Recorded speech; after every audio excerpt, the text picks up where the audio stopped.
Graça e paz, família.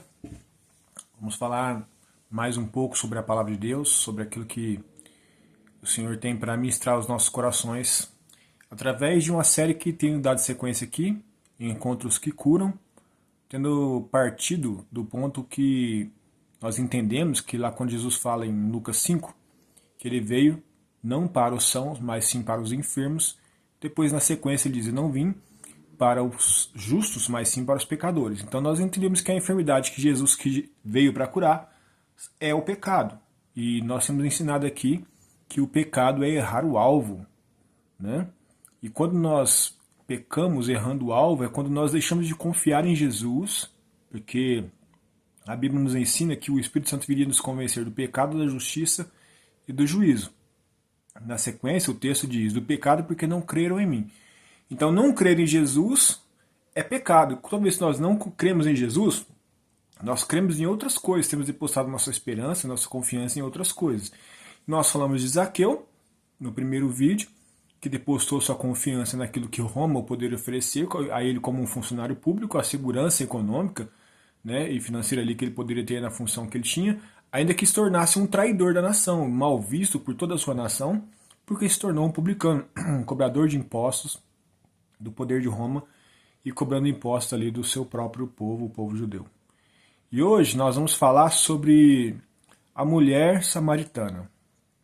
A mulher samaritana, nós encontramos esse texto lá em João 4.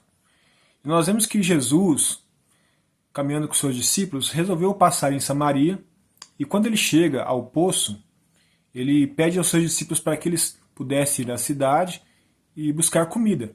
No entanto, Jesus se aproxima do poço e encontra uma mulher. Essa mulher, chamada no texto a mulher samaritana, não diz o nome dela. E então, Jesus pede a ela água. E ela diz assim: como você pode, sendo judeu, me pedir água? A gente sabe que os judeus samaritanos não se entendiam muito bem por uma questão ali de nacionalidade ou de genética, né? Os judeus consideravam os samaritanos uma raça geneticamente misturada, então não consideravam eles como povo de Deus, um povo puro. Então eles não se misturavam, havia uma desavença ali entre essas duas nacionalidades. E aí Jesus respondeu a ela: se você soubesse quem eu sou, você me pediria da água que eu posso te dar e você jamais teria sede. Aí a mulher disse: então me dá dessa água, né? Que parafraseando já, então me dá dessa água para que eu não precise vir mais ao poço. Observe que essa mulher ia ao poço ao meio-dia porque ela não poderia se misturar com outras mulheres, porque naturalmente ou comumente as mulheres iam buscar água pela manhã e essa mulher ia ao meio-dia. Já já nós vamos entender o porquê, né? Então Jesus disse que ela respondeu que ela não tinha entendido, né? Que Jesus na realidade estava falando de algo, não de água natural, mas de algo que podia saciar a sede espiritual dela. Como disse essa mulher, nós vemos no texto que Jesus diz a ela: vai lá chamar seu marido. E ela fala assim: eu não tenho marido. Jesus disse para ela: você disse bem, você já teve 5 e o último que você tem agora não é seu. Essa mulher com 5 maridos na cultura da época era mal vista, por isso ela não se misturava com outras mulheres. Era uma situação que ela se encontrava que era também mal vista pela sociedade por já estar no 5º casamento. A Bíblia não fala o porquê que ela chegou no 5º casamento, nem o porquê realmente aquele último que ela estava não era dela e não é, nós não vamos nos apegar a isso aqui.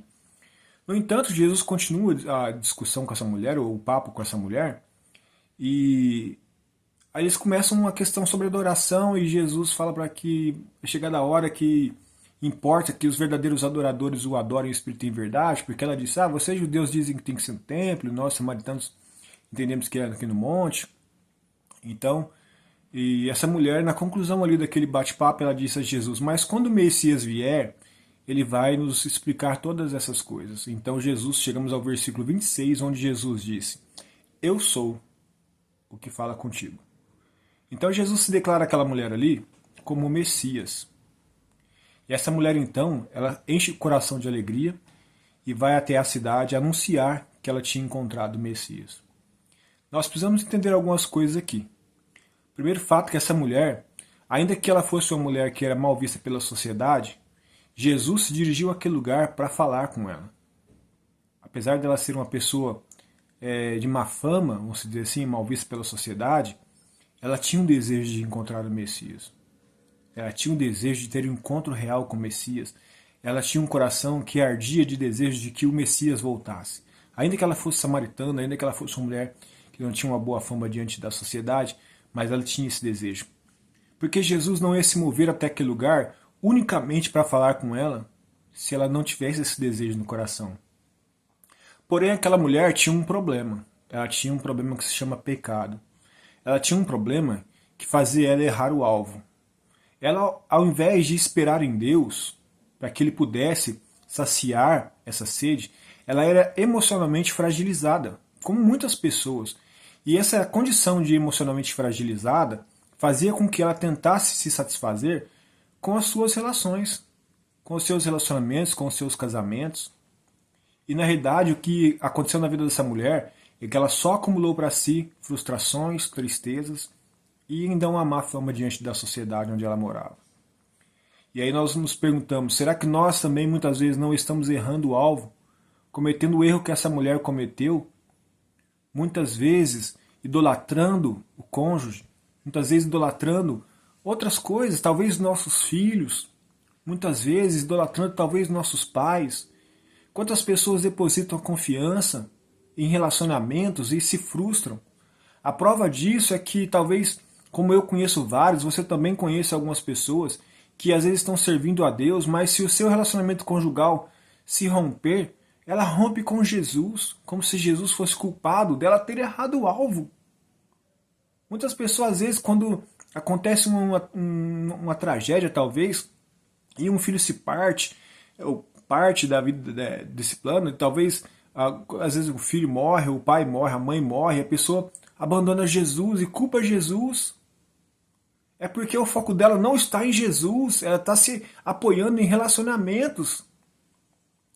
E isso é pecado. Quando nós deixamos de confiar em Cristo, entendendo que Ele é que vai suprir a lacuna que existe na nossa alma, nós estamos pecando. Zaqueu tentou se preencher encontrando segurança no dinheiro. Essa mulher tentava encontrar segurança nos relacionamentos dela. E como eu disse, acumulou para si frustrações. E como eu disse, quantas pessoas você conhece que abandonou Jesus depois de um rompimento de alguma relação ou da perda de algum parente, de um ente querido? Porque não suportaram. Não suportaram porque estavam andando rumo a um alvo errado. Não estavam crendo em Jesus. Porque a Bíblia diz que Jesus orientou todos nós. No mundo tereis aflições, mas tem de bom ânimo, eu venci o mundo. Jesus nos diz que nos momentos de perda, nos momentos de dores e aflições, nós temos que olhar para Ele, para o exemplo dEle, e para Ele como autor e consumador da nossa fé, e Ele vai nos sustentar. Isso é pecado. Quando nós depositamos mais confiança, nós nos apegamos mais a relacionamentos do que a Cristo, nós estamos desagradando o coração de Deus. Mas observe que Jesus, quando encontrou aquela mulher, o poder do Evangelho atingiu o coração daquela mulher. O poder do Evangelho alcançou o espírito daquela mulher e ela entendeu que Jesus era o Messias. Observe que Jesus se revela pela primeira vez como Messias a essa mulher. Ele curou o coração dela, certamente. Porque a alegria com que essa mulher saiu anunciando que tinha encontrado o Messias, a Bíblia diz que ela trouxe muitas pessoas. Muitas pessoas. Olha que evangelista essa mulher se tornou. Ninguém tem um ministério sucedido se realmente não tiver amor envolvido nesse ministério, não tiver alegria no espírito envolvido nesse ministério. E essa mulher trouxe muitas pessoas para perto de Jesus.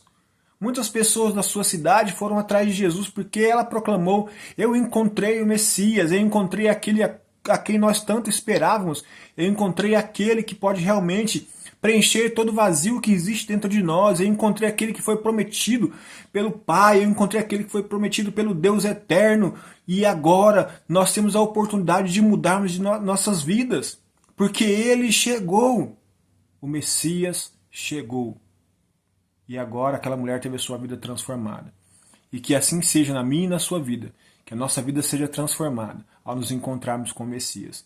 E Ele está sempre disposto a ter um encontro conosco. Ele está sempre perto de nós. A Bíblia diz, lá no livro de Isaías, buscai o Senhor enquanto se pode achá-lo. Ele está perto de todos aqueles que o invocam. E nós temos que invocar o Senhor, temos que nos apegar a Cristo. E Ele vai suprir a lacuna do nosso ser, a lacuna, o vazio que existe dentro de nós. E assim vamos passar a viver de olhos no alvo correto que temos que ter, no autor e consumador da nossa fé. E nele não há frustração, nele não há tristeza, nele não há decepção, porque Ele é um Deus que pode todas as coisas. Um Deus que tem um amor tremendo por nossas vidas e que realmente esse amor está à disposição de nós para trabalhar em nossas vidas e nos transformar nessa nova criatura que o Senhor tem planejado para que nós possamos nos tornar. Amém? Que Deus abençoe sua vida, que Deus nos cure do pecado da idolatria, quando nós idolatramos pessoas, quando nós trocamos a pessoa de Cristo por outras pessoas das nossas relações, do nosso convívio. Isso é pecado, mas o Senhor veio para nos curar. O Senhor não veio para os sãos, e sim para os pecadores, para os doentes. Veio para nós que sofremos do pecado de errar o alvo. Mas Ele nos convida para olharmos para Ele e buscá-lo de todo o nosso coração. E assim seremos transformados como aquela mulher foi. E ao sermos transformados, proclame o Evangelho. Proclame as boas novas do Evangelho. Declare o Evangelho às pessoas. Porque o Evangelho, como Paulo disse, o Evangelho é o poder de Deus para a salvação de todo homem. Tanto judeus quanto os gregos e gentios. Amém? Que Deus abençoe a sua vida, que essa palavra encontre repouso no seu coração e produza transformação em mim e em você a cada dia. Deus abençoe em nome de Jesus.